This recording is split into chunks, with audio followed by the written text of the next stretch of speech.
Microsoft was one of the first companies in nearly 100 years to be dragged into an antitrust case, to be brought in front of Congress as well. Bill Gates had to testify, and the Sherman Antitrust Act, which was what was used to break up Standard Oil and Big Tobacco, like in the 1930s, 1920s, yeah, 20s.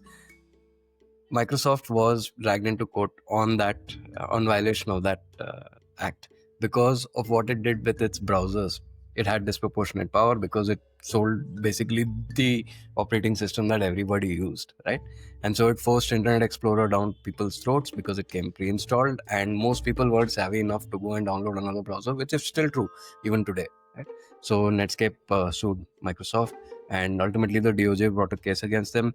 I so wish that the US government had the balls to go through with it and break up Microsoft. We would be living in a completely different world because, of course, Microsoft, the monopoly, would no longer exist, but also it would strike fear in Google, it would strike fear in Facebook. I refuse to call it Meta. And they would not have been as acquisitive as they have been in the last 20 years if they had been scared away by Microsoft's example. The DOJ had the perfect opportunity to set an example there and break up Microsoft. But anyways, they settled because even if you made the best browser, there was no way to get the message out to people, to even get people to try your browser.